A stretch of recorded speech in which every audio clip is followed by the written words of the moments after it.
तो पड़ेगी। दूसरी शादी जो है, आजकल कॉलोनी के महिलाएं को कुछ नया टॉपिक मिल गया है। कॉलोनी में पटेल साहब की बहू ने शर्मा जी की बेटी नैना को उसके बेटे के स्कूल में जॉब करते देखा। तब से बस कानाफूसी जारी है। यहाँ रुके करके नौकरी क्यों कर रही है? आखिर अपने ससुराल में क्यों नहीं है? सुनना है उसका तलाक हो गया है। अरे पति भी क्यों बर्दाश्त करेगा?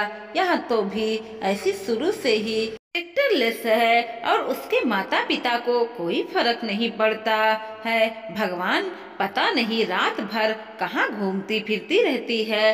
कल रात को भी पता नहीं कहाँ घूम रही थी। ऐसी बेटी के माता पिता को रोटी कैसे हजम हो जाता है, समझ में नहीं आता।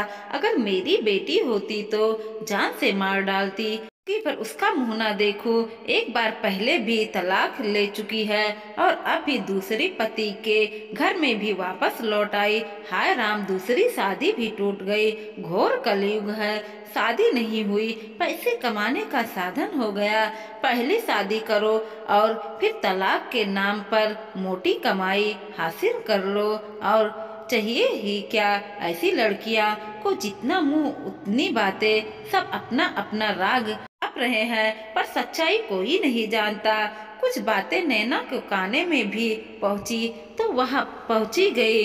जवाब देते तो चलिए पहले मिलते हैं नैना से। शर्मा जी की बेटी है। शर्मा जी के परिवार में उनकी पत्नी स्नेहलता जी और एक बेटा अजीत है जो अभी कॉलेज में पढ़ाई कर रहा है। नैना देखने में बेहद खूबसूरत और समझदार है। 4 साल पहले ही पढ़ाई पूरी हो गई थी। शर्मा जी ने उसकी शादी कर दी थी पर कुछ ही दिनों बाद उसका तलाक हो गया। दरअसल उसके पहले पति का किसी और के साथ अफेयर था, लेकिन अपने माता पिता के दबाव में आकर उसने शादी कर ली। हालांकि वह नैना को भी रखने को तैयार था, लेकिन अपनी पुरानी रिलेशनशिप को छोड़ने को तैयार नहीं था और वह फैसला नैना को मंजूर नहीं था। इसलिए उसने तलाक लेना ही बेहतर समझा। नैना की दूसरी शादी अभी पिछले साल ही हुई थी। यह रिश्ता उसके बुआ ने बताया था, लेकिन वहाँ भी किस्मत ने नैना का साथ नहीं दिया।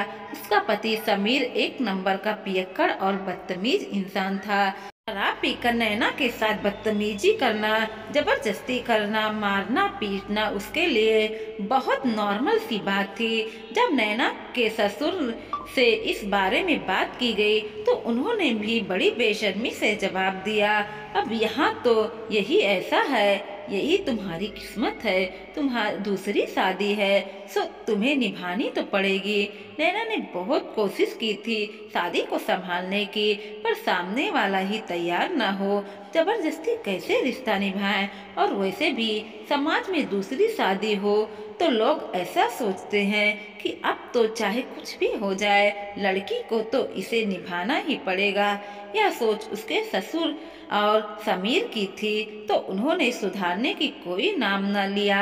आखिरकार थक हार कर भी नैना को तलाक लेना ही पड़ा।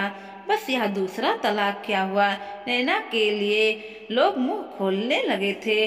पहले तलाक के बाद वह बेचारी थी, पर दूसरे तलाक के बाद वह कैरेक्टरलेस हो गई। पर आज नैना भी ठान लिया, आखिर इन लोगों को जवाब देना भी जरूरी है। कब तक यूं ही बर्दाश्त करते रहेंगे? आखिर अपने लिए स्टैंड लेना भी जरूरी होता है। सो वह पहुंच गई और अपने आसपास की आंटियों के पास, जो उसके और उसके माता पिता के बारे में पंचायत कर रही थी। बड़ी विनम्रता के साथ हाथ जोड़कर उससे बातें करने लगी। नमस्ते आंटी, कैसी हैं आप लोग? बहुत दिनों बाद देखा मैंने आप लोगों को। आजकल आप लोगों की तबीयत बिल्कुल ठीक रहती होगी ना? जाहिर सी बात है, क्योंकि सुना है आजकल आप लोगों के मनोरंजन का साधन बनी हुई हूँ। जहाँ भी आप लोग इकट्ठा होती हैं कॉलोनी में, सब लोग मेरे बारे में ही बातें करते हैं। नैना को इस तरह बोलते देखकर के सभी एकदम झोंक गए, पर नैना का बोलना जारी रहा। आखिरकार मेरी दूसरी शादी जो टूट गई, पर देखो ना, लोगों ने मुझे कैरेक्टरलेस बना दिया। किसी ने भी यह नहीं पूछा, ठीक नहीं समझा कि मेरे साथ क्या हुआ है ना। क्या फर्क पड़ता है, मेरे पति मुझे शराब पीकर मारता है, पीटता है, मेरा बलात्कार भी करता है, पर क्या करूं, मेरी दूसरी शादी जो है ना, आप लोगों की उम्मीदों के हिसाब से मुझे निभाना चाहिए था ना, पर मैं निभा नहीं पाई। बस यही गलती हो गई मेरी। गलती सिर्फ मेरी ही नहीं, मेरे माता पिता की है। उन्होंने अपनी बेटी का साथ जो दिया है, तो बल्कि यह कहना चाहिए था कि बेटी तुम चाहे सुसाइड कर लो पर शादी को निभाओ। हालांकि पीठ पीछे बात करने वाले को तो रोका भी कैसे जाए। जिसे बातें बनानी है वो तो बातें बनाएगा ही। इसलिए लैला ने अपना पूरा ध्यान सिर्फ अपने करियर पर केंद्रित कर दिया। दोस्तों, वीडियो पसंद आया हो तो लाइक कीजिएगा, शेयर कीजिएगा और सब्सक्राइब भी कीजिएगा और देखते रहिए कोमल मोटिवेशनल 2.0।